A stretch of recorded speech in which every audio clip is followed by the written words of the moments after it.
So it's a great pleasure for me to introduce our speaker today, Dr. Pat Remington, visiting us from Wisconsin, from the medical school in Wisconsin.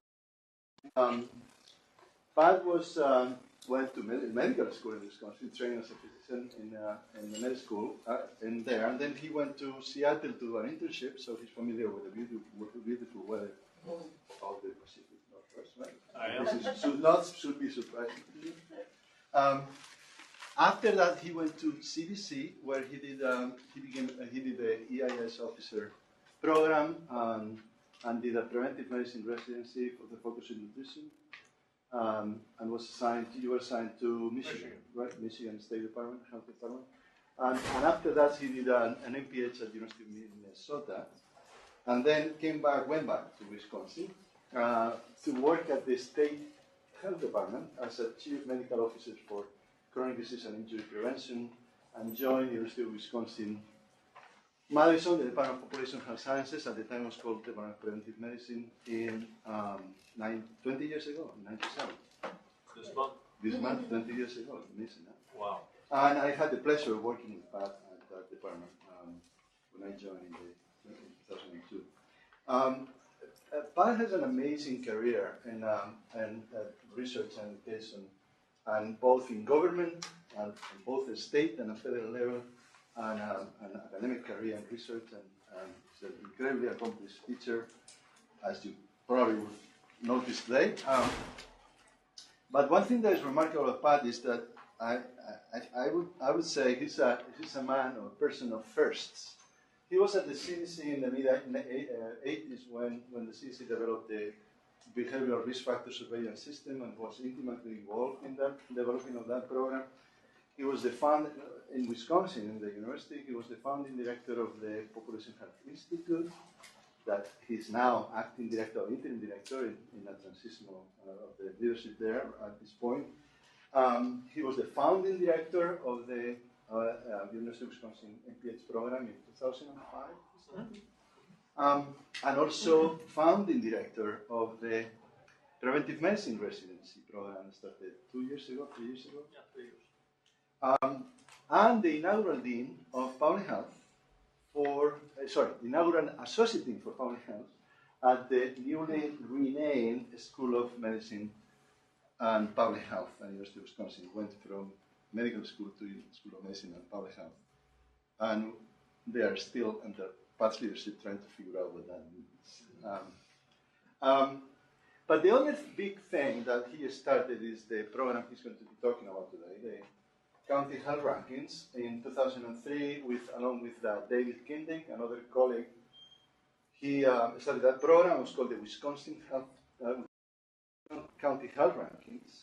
2003 became national with funding from the RWJ in 2010. It's been an incredibly impactful and successful program, and he's going to speak to us today about the initial motivation and the rationale for developing this program, and most interestingly, I think, the controversies that this program has originated and how he feels about those controversies. So, thank you very much. Great.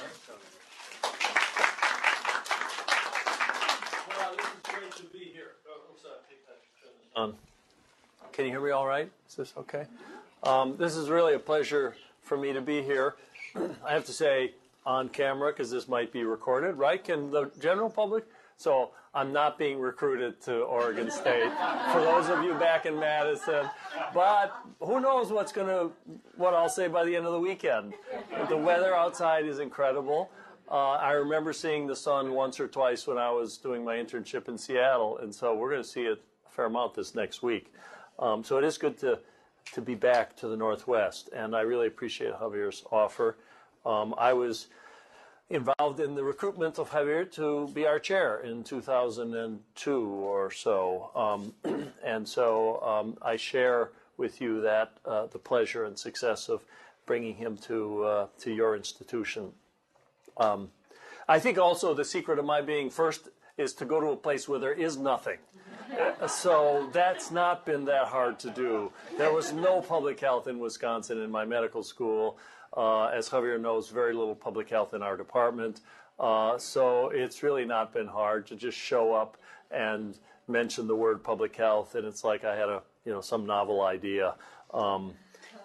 We have come a long way, though, in Wisconsin. So what I'd like to talk about is a bit about the background of the rankings, county health rankings, and my work in surveillance, then talk about the county health rankings that began in Wisconsin, and then move to RWJ, and then finish with time for discussion with you and get ideas that you might have on ways to continue this work or work collaboratively with the folks in Oregon. You've probably seen this. This is the sort of the NIH model of the continuum of research. If we do basic research and then translational studies into the clinic, focus on patient-oriented research into clinical practice, and then improved health outcomes. This model has been renamed. There's T3 and T4 and not even T5 now, but it's this idea that you begin with a basic science concept and eventually improve health outcomes. When I started teaching an undergraduate course that actually Javier and I designed on a car trip from Madrid to us, do you remember that? He's driving, and it's not often I get him to sit in one place at one time, so I just kept pestering him with ideas, and we developed the outline of this undergraduate course called Introduction to Public Health, Local to Global Perspectives, which, by the way, yesterday I turned in the grades for 410 students who are enrolled. In 7 years, we've gone from 40 to 400 students. And this is the model that I borrowed from someone I read somewhere, that this is my research continuum model, is that you fundamentally in public health begin with surveillance. What's the problem? Descriptive epidemiology, time, person, and place. And then you do analytic epidemiology, etiology, what's the cause of the problem. And then once you know the cause, you do intervention research, community-based intervention research. What works for prevention? And then finally, you answer the question, how do you do it? How do you actually translate the research into practice? And this four-step model, in fact, was the course. Each module had 4 lectures, defining the problem, finding the cause, understanding solutions, and then figuring out how to actually get it done. So what I've discovered is we're pretty good at the first 3 steps of this model, defining problems, finding causes, and figuring out solutions. But we're not very good at closing the gap between what we know works and what we actually do. And this has been called the research translation problem, or the no-do gap. And I think public health surveillance is actually the way to close the no-do gap. CDC defined public health surveillance as the ongoing systematic collection, analysis, and interpretation of health data. When I started working at CDC in 1982, that was the definition of surveillance. But over the 6 years I was there, they extended the definition and added these words for use in planning, implementation, and evaluation of public health practice. And they added these words, closely integrated with the timely dissemination of these data to appropriate audience, and this definition was added. The final link in the surveillance chain is the application of surveillance findings to disease prevention and health promotion. Very few people really know that, the first bulleted statement is not public health surveillance. That might be surveillance, but the idea of public health surveillance is it's information for action for a reason. When I was at CDC, I was really interested in data collection. I just was always interested in collecting data and doing descriptive epidemiology through data analysis, interpretation, and then disseminating in public health reports like the CDC Morbidity Mortality Weekly Report. I didn't spend much time then understanding how data could be used for program planning, how they could promote program implementation, and be used in evaluation. But this was a model, simple little model that we developed back at CDC. We wrote this in a chapter of a book on chronic disease surveillance with Rick Goodman. And to me, it sort of represents the left side is more the analytic side, the typically people at CDC wear blue shirts and khaki pants, as Marion points out. This is the epidemiology outfit. And then a much flashier dresser would be out in programs, communicating and trying to get things done in a community. And these two worlds often cycle separately. They don't often work together. So when I was at CDC, as Javier said, I worked on the behavioral risk factor surveillance system. I was the first epidemiologist. I designed many of the questions that are there today. People say, well, why do we ask, you know, how often do you wear seatbelts? Would you say always, most of the time, sometimes, rarely, or never? We just made that up, tested it on a few people, and then that's the BRFS question. Well, when we put out a report in '87 that ranked the rates of health risk behaviors like obesity and smoking in states, we got a front page story in the Atlanta Journal-Constitution and immediately followed by national media interest. And it is pretty exciting to be sitting in Atlanta answering phone calls from around the country and just talking about stuff, talking about public health and getting in the news. Then in 1988, I authored a MMWR that ranked state-specific death rates due to ischemic heart disease, and the Associated Press had a headline, Midwest Northeast City Life Hard on Hearts. Very clever title. But Michigan ranked number 50 in states, the highest ischemic heart disease mortality rate. And that led to calls to the CDC from the senator of Michigan, but also from a lot of other people saying the CDC had to stop publishing ranked lists, that this was not good for public health. And I had my wrist slapped because all the lists before, and I think since, ranked the reports alphabetically by state and not by rate. Seemed to me if the news is in who's number 1 and who's number 50, but CDC was told not to do that again if they wanted to keep their funding. That isn't why I left. I wanted to come back. My wife is here, Kate, and I are from Madison, and so Madison's a great town, and we wanted to come back. And I also wanted to work at the state health department. Working in Atlanta was great. I worked with a lot of people who wore khaki pants and blue shirts and were like me and did great work in epidemiology, but it wasn't as multidisciplinary team, and it wasn't really more connected to community work.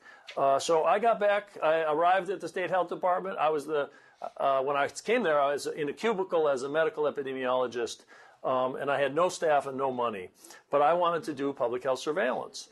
And so I wrote a grant to CDC, and this I discovered cleaning my office out about 6 months ago, or maybe a year ago.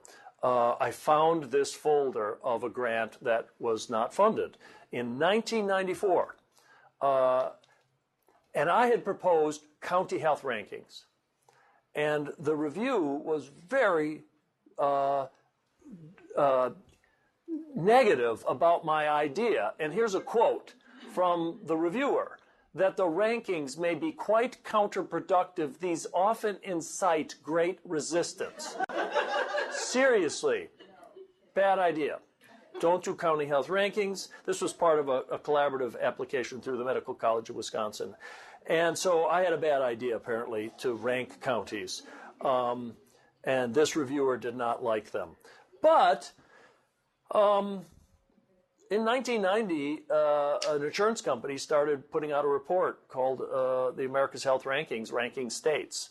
And I got a call in April of 1990 when it was released saying, why is Wisconsin 6th and Minnesota number 1? And what are we doing in Wisconsin that people in Minnesota do better? And so I'd answer I would come up with some answers, and then every year I noticed when the America's Health Ranking came out, we'd get a call. About 4 or 5 years into that, I started saying some things that might be viewed as provocative. And so then I was told I couldn't talk to the media anymore by our press people, that the call had to go to the press people who would screen the call, and then it got a little harder for me to actually talk about public health. And I ended up working at the state for 9 years for Tommy Thompson at the time. But over that period, it got harder and harder to actually engage with the media, working in governmental public health. And after all, what I discovered was that what makes news, this is Victor Cohn, has a little book called News and Numbers. It's a great little book about why does this make news? And obviously news is either really bad things or really strange things. And so being number 1 or number 50 makes the news.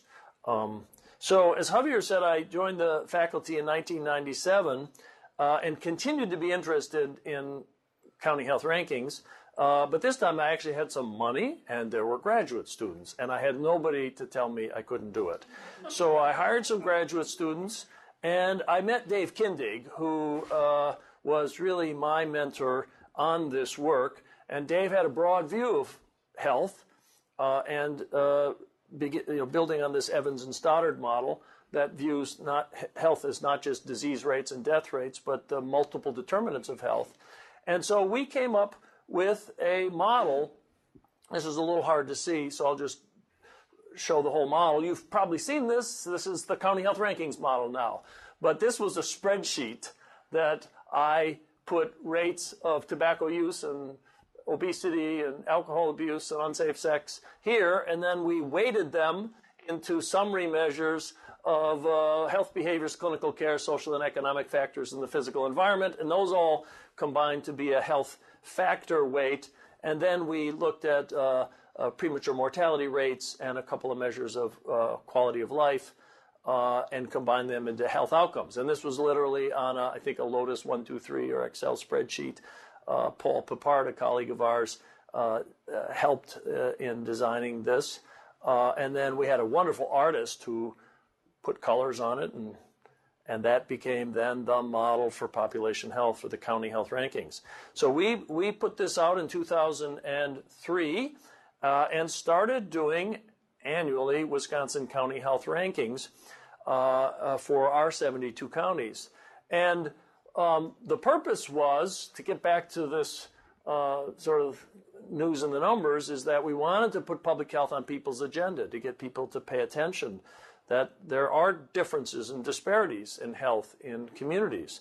We wanted to also stress that health isn't just about health care. It's about the multiple determinants, social and economic factors, health behaviors, how the community is designed, both physical and built environment. And we also wanted to stimulate conversation to get more than just governmental public health involved. We wanted to get many different partners involved in the discussion. We also wanted to rank, and I have to say, not many people know this. When the first report went out in 2003, Dave Kindig and I usually thought alike, but sometimes we disagree. And at the end, he's older than me and sort of, has a better reputation than me. And so he would win these discussions. So Dave's idea was that ranking is a problem. And many people believe this. And I wanted to rank, so Dave won, and I put out the report with the Consumer Report circles.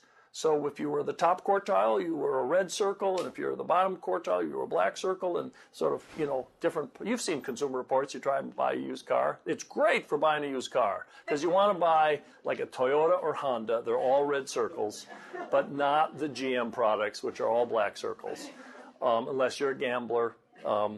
But we released this in the fall of 2002 at a conference. We wanted to sort of test it out. We handed it out, 50, 60 people there.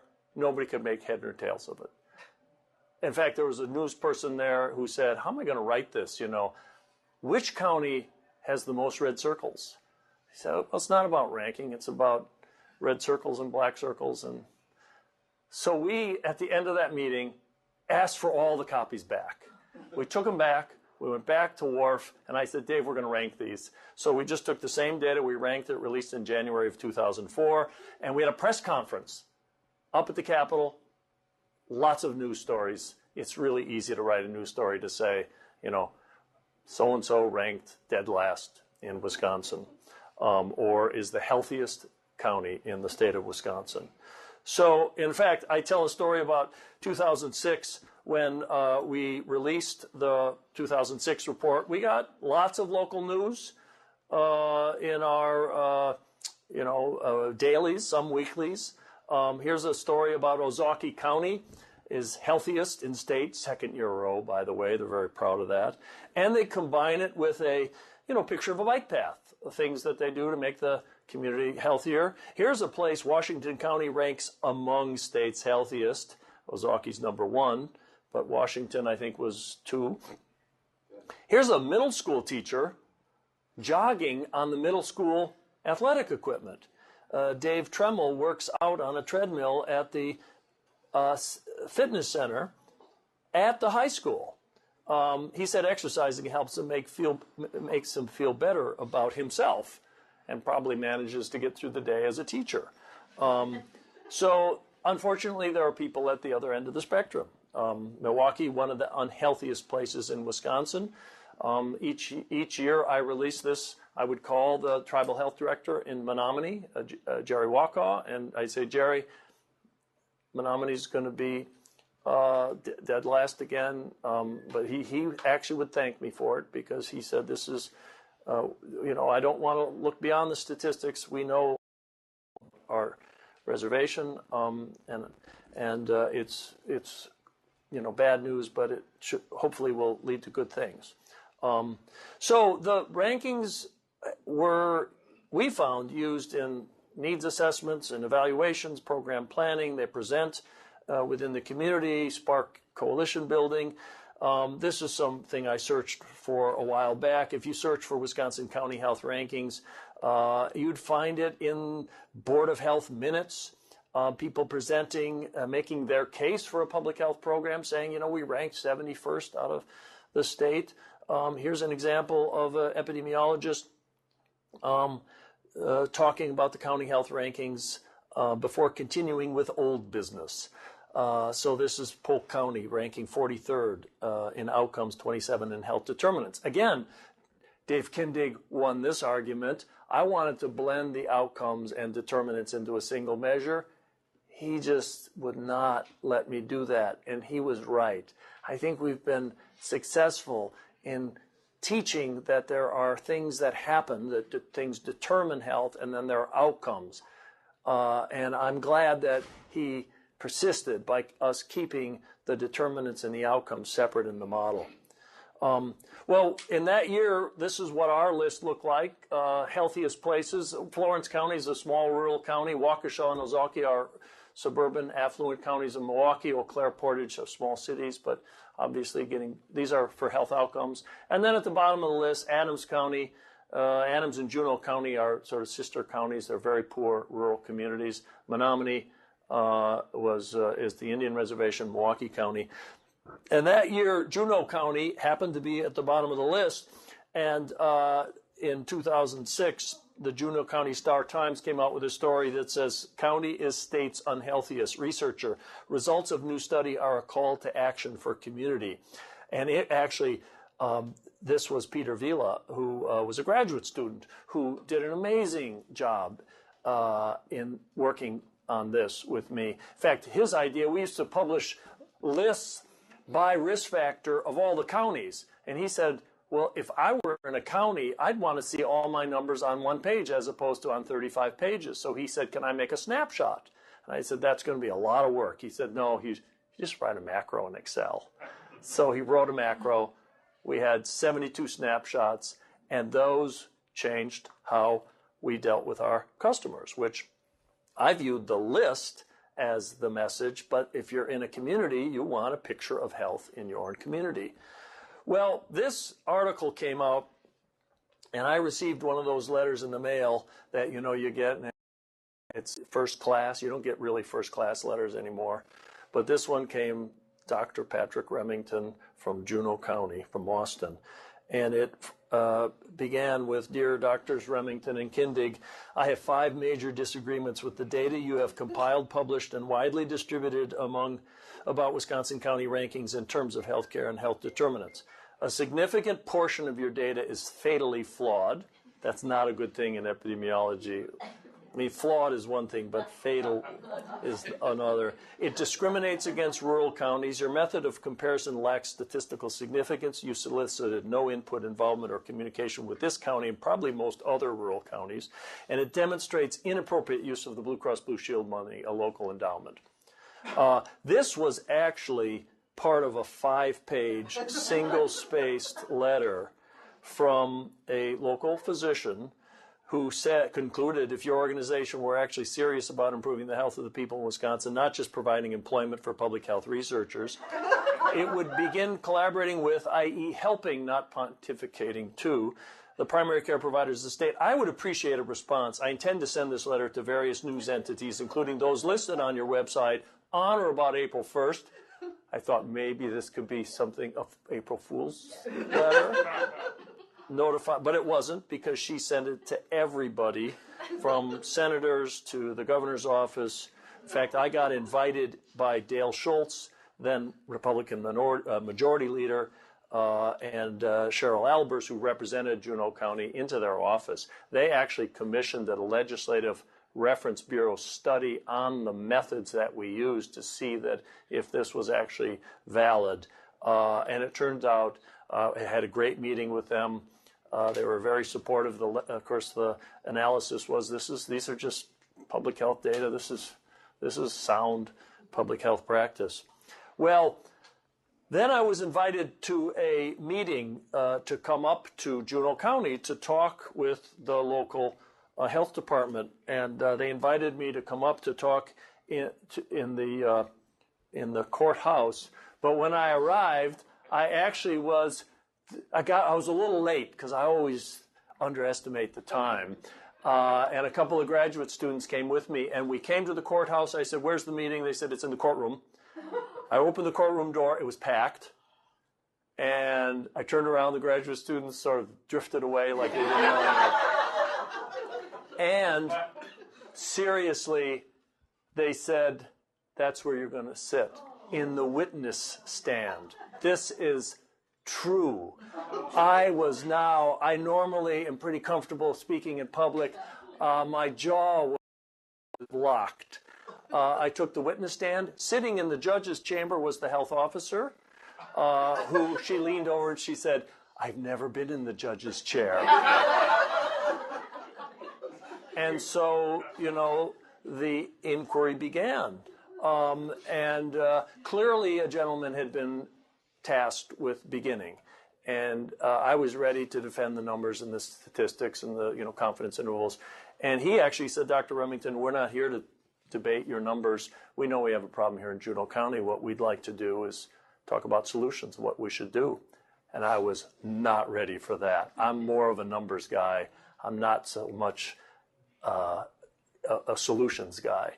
But then I look around and remembered my psychiatry rotation, which is you simply turn the question around and say, what do you think the problems are here in Juneau County, and how do we come to some solutions? And it began. His company had closed down because jobs had moved overseas, and the kids were, the head of the school system was there, and of course the two representatives, the senator and the assembly person, was there. They then developed a plan over the next couple of years to improve healthcare access, health literacy, and parenting skills. And this was their model for population health in Juneau County. We think this model is everywhere. You can't, I think, go in any place in Wisconsin and not see this as the centerpiece of health planning. And in fact, the quote, I think, from the health officer, Barb Tice, was great. By the way, I did work with Barb. I'd worked with Barb every month. Prior to the first release, we were working with the health officers. We planned this hand in glove with the health officers because of my work at the state health department. I knew you didn't want to sort of drop something in their lap. So Barb was a friend and colleague, and actually said she feels the media that did a public health a big favor and was a key ingredient to make people notice. This was a health department that got little notice in the past. She's now in the judge's chair, a centerpiece of community health improvement activity. So we've learned from this that rankings garner attention, clearly do, by the media, local officials, and healthcare. We have a lot of anecdotal evidence of community engagement. And in fact, that engagement involves people from more than just public health, more than just healthcare. So what we found after 2006 was that a few states heard about our rankings and started doing county health rankings. Kansas, colleague Gianfranco Pezzino is the Kansas Health Institute, started doing it.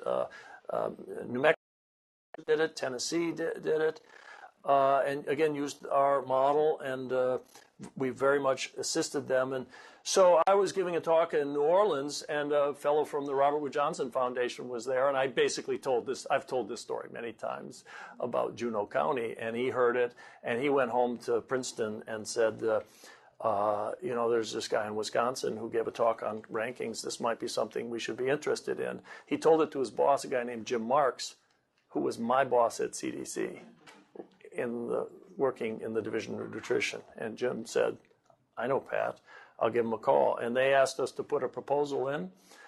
We proposed ranking 5 states the next year, then 5 more, then 5 more, and after 3 years, we'd figure out how to do it better. And Jim said, no, I want you to do 50 states next year. This cartoon is what I thought about. This is surgeon saying, let's just start cutting and see what happens. Which is what he said, Pat, look at, no matter what you do planning, you're going to learn, it's not going to be right the first time. So let's just, what would it take? So we put in a big budget, a very big budget, and they just said approved. And so this project was a 3-year, $5 million project. We called it Mobilizing Action Toward Community Health. And the foundation of this project was the county health rankings to do the mobilizing. And this was our logic model. By the way, when I wrote the grant, I was just learning about logic models from UW Extension. We have an amazing extension in Madison. Ellen Taylor Powell was, taught me about logic models. When I saw her in a training, I said, boy, that's kind of what I'd like to do. I'd like to understand the if-then statements between, if you do county rankings, the media pay attention, physicians, again, this was more focused on the healthcare community, get interviewed, there's broad community engagement, they then implement evidence-based programs, and you have improved. Pretty simple logic model. Well, RWJ liked this idea, and they said, let's do it nationally. And this is our 8th year of doing it for RWJ. We just got a $12 million 2-year grant from them. So about $6 million a year coming to the Population Health Institute to do the rankings and the roadmaps. Not just rankings. Now we help communities. We answer the second question that I was asked. Not the data question, but the what do we do about it. And you can see this, I still like this map. We don't produce this much anymore. This shows the 5 healthiest and least healthy counties across the nation. And I was in Washington talking to some very early morning TV and people in Southern Oregon this March about why these counties are some of the least healthy places in Oregon.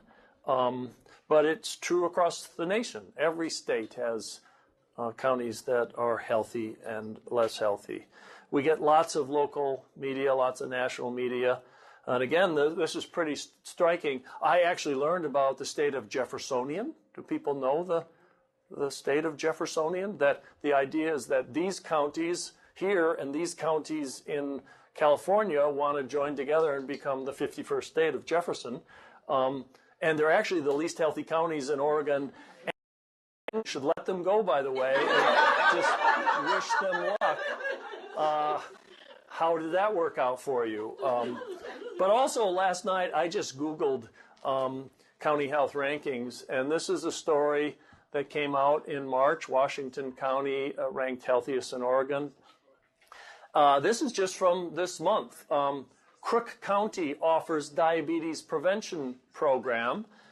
Diabetes is on the rise according to the most recent county health rankings.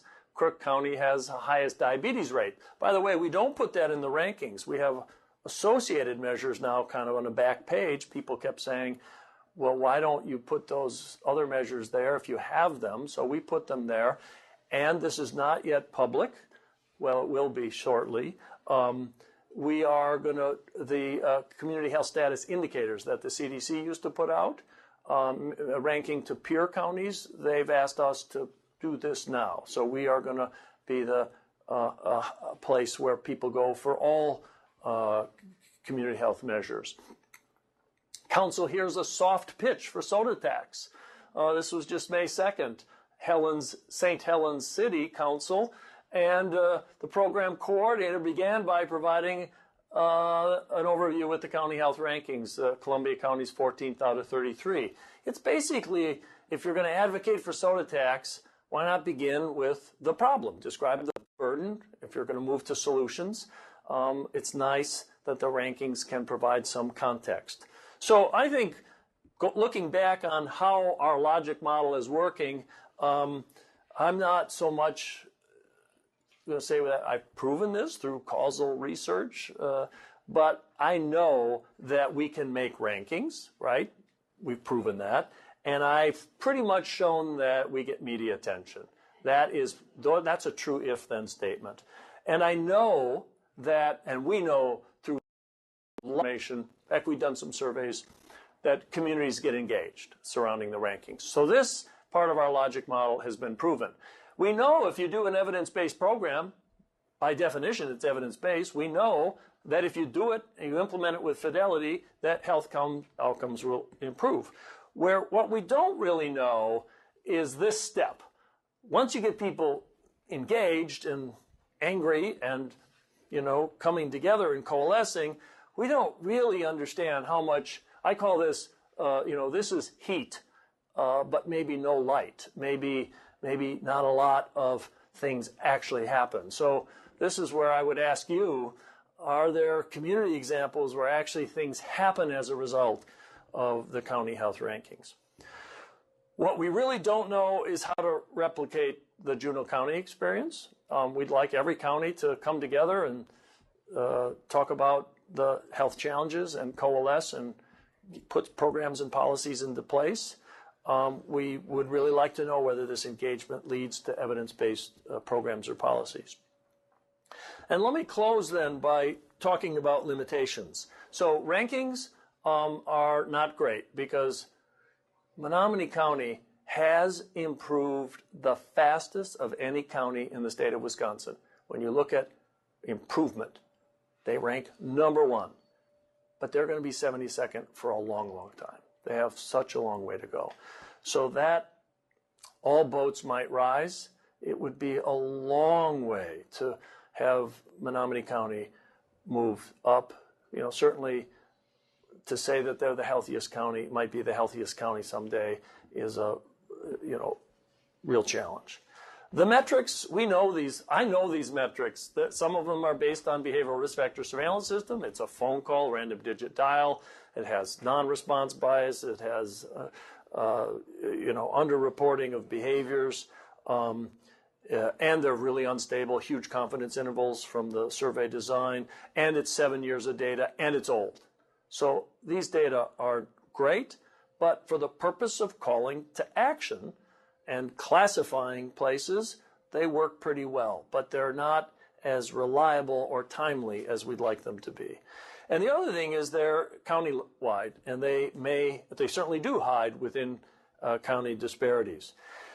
When we first put out the report in Wisconsin, for the first 2 years, I put out Milwaukee County. But Milwaukee County is not just Milwaukee County. There's the city of Milwaukee, which is relatively poor health outcomes, relatively high minority population, very segregated. And the health commissioner called me and said, Pat, this doesn't mean no whatsoever to be ranked as Milwaukee County. Could you separate us? And so we did, beginning in about 2006. So we did the city of Milwaukee. So we did 72 counties and the city of Milwaukee. But when we went national, I had to call up Bevan. I said, Bevan, we can't do that anymore because we're doing 3,000 counties. And so Bevan said, well, then we'll do it. And what he did, well, actually colleagues at the Center for Urban Population Health, is they used the model, sort of programs and policy affecting health determinants and health outcomes in the same categories. But then they took all the measures that they had by zip code within the city of Milwaukee, and they categorized the zip codes into 3 areas. Lower socioeconomic status, the poor counties. Again, these are predominantly African American. The middle SES shown in orange, and then the higher SES. So there are some very affluent communities in the city of Milwaukee. And when they separated the city of Milwaukee into just 3 areas, really rich and poor, what they did when they looked through all of these metrics, this is an example of chlamydia rate as an example of a preventable STD. The lower SES zip codes, 2,200 per 100,000. About 2% of the population living in that zip code has been diagnosed with chlamydia in a year. So very high rate. This is U.S., Wisconsin. The higher SES is really comparable to the state.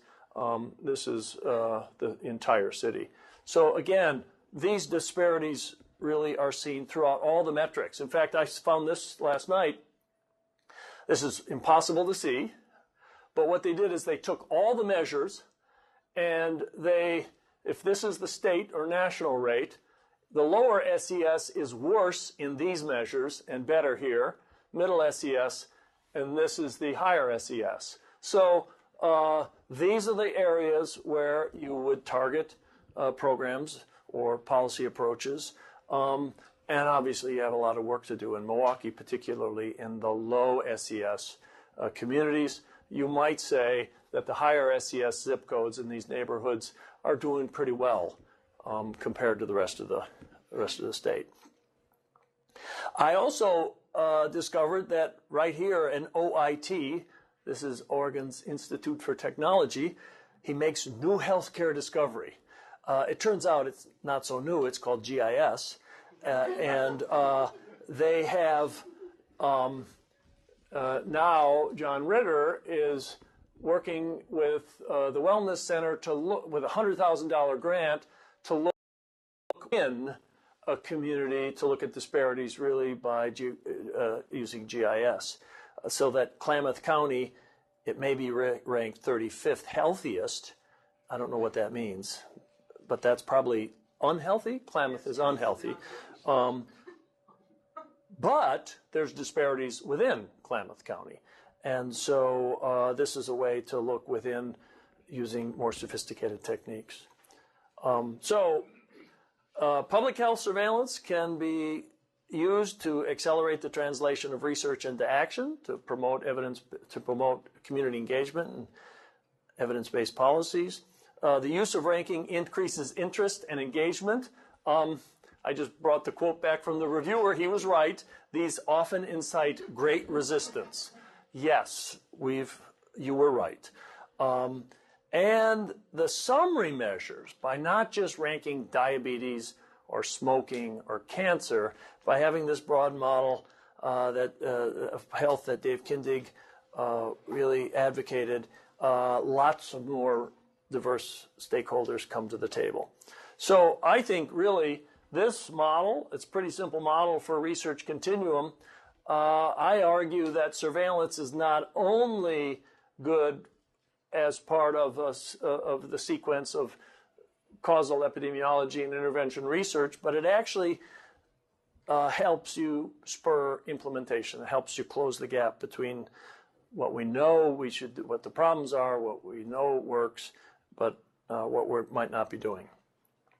And I'll just close with acknowledging this is an amazing team at UW in Javier's former department of Population Health Sciences and the Population Health Institute.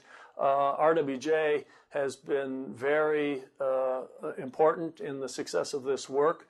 The new director of the Robert Wood Johnson Foundation is a former EIS officer and a former ABC, CBS journalist, Richard Besser, and he believes in using data for action. So we've just heard not only is our grant renewed for a couple of years, but that it's in the 2020 and beyond plan.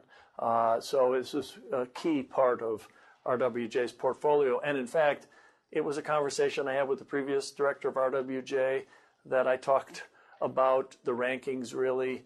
The reason we see a difference is that there's a different culture of health. And now the RWJ, it was really our conversation that included this idea that culture is an important driver of health. And now RWJ is all about a culture of health. I know this came from the rankings because it's spurred a lot about why some places are healthy and why others aren't, and how do we promote a culture of health. So I've left plenty of time for questions or comments. People hate the rankings, know the rankings. Any questions or comments? Thank you. Yeah, Roberta. Okay, so I remember, Pat, years ago that you started making the argument that we shouldn't be thinking about what diseases are caused by any particular event, that we shouldn't be fighting between the American Heart Association, American Cancer Society, that we really needed to be thinking about what were the commonalities in risk factors. I'm wondering how the county health rankings has helped make that more real. It's a great question. So just to repeat it, how do you go from a disease-oriented focus to more of a determinant focus, upstream determinant? It's really interesting. Again, I'll credit Dave Kindig. Dave Kindig hates disease-oriented reports, the cancer list, the diabetes list. We never mention a specific disease in the county health rankings. It's premature death rates. So we make it very generic. We don't talk about that this is a cancer, heart disease, problem. In fact, you got to go to the next page to get a diabetes rate. So the benefit of that has been that we've galvanized communities irrespective of disease-specific focus. I think moving forward, there's an opportunity to take the rankings approach and be something for the people who are really focused and motivated to work on whether it's AIDS, HIV, tobacco, infant mortality. When we see people take this approach and apply it to their community, they often list disease outcomes. And because people get diseases, people die from diseases, so it really galvanizes a community to do something. Lack of education or poverty or poorly designed community doesn't really galvanize people like diabetes, fighting diabetes or heart disease or cancer. So I don't think it should be either or. I think we could have a way to have a very sort of health determinant focus to broaden the discussion, but then also talk about the fact that Menominee County is the lowest, has the highest preventable mortality, but why? And so we've started to tease that out to help them understand that it's made up of a lot of preventable injuries, a lot of preventable chronic illness. And then the other thing is the healthcare system might not be as involved if they don't see disease and injury and disability in our measure. Other comments or, yeah? I have kind of a follow-up question more along the methods used to produce it, because I had the pleasure of working with Menominee County, and they very much used this, and it did all the things you said. It really spurred them to action. You talked about how it might be because it's a relative measure in the rankings, but in small rural communities, is there something about the sampling that's producing these variables where you might not see change very quickly? Like if you only have a small sample, and I know that's certainly true in tribal communities, that if they're taking from a 3 or 5 year sample, they're not going to see change till years down the road. Is that accurate? Well, it's a great question. So the question really is, what about small rural communities, in particular, looking at change over time? The rankings are not only bad for that because ranks might not change, but the absolute measure might. The other thing is we've designed against seeing change. We do a 7-year moving average for many of our measures. So you'll have to wait maybe a decade to get independent measures to look at trends over time. The other thing is that in small rural communities, I remember I got a call once from Jerry. They'd actually looked at our report, and we based our physical inactivity measure on 18 phone calls. Turned out that 16 of those people were physically inactive, and I tested it. It turns out 16 out of 18 is beyond what you would expect by chance alone when the measure should be 3 out of 10. So, but still it's not a good measure. It's too few people, and the potential for misinterpretation is great. So that's a problem. And other people have avoided providing data to small counties and just said, sorry, we don't have data. What we've done, not we in the Institute, but what the CDC has started to do is provide, and nobody really knows this because very few people scratch beneath the surface to look at the metrics, but about 5 years ago, the obesity measure changed. It's a model-based estimate. We have estimates for all 3,124 counties. It's like, how do you have that and then all this missing data for smoking? It comes from the same survey. Well, the obesity folks used Bayesian techniques to come up with model-based estimates. Guess what? Model-based estimates use demographic factors that won't change. So they've absolutely designed out this measure for what I call evaluative purposes, for tracking change over time. So what we do is we have this little thing, how to dig deeper. We are working now with our health care systems in Wisconsin, as you probably know, to get data from the electronic health record for everybody. And when we are successful, we have the data on obesity now for about 2/3 of covered lives. And we think we could get to everybody pretty soon. Once we publish a map and show the health systems that aren't playing, we think everybody will play. Then you will have the level of precision, you'll have the metric you want, and the ability to look for change over time. And I think that's what you need. I think the rankings are a very broad brush to look at how do you rank, but then stop with that analysis. Don't use it to monitor trends over time, to look at improvement, to set targets. Go into your community or work with your state health department to develop really robust measures that are hopefully measured, reported reliability, also can change. Now, by the way, all the BRFS data are modeled. So all of our estimates are modeled. So basically, they can't really be used to monitor trends over time. They're probably a more precise estimate of what is actually the rate in that rural community, but it's made it impossible to use it for evaluation and tracking.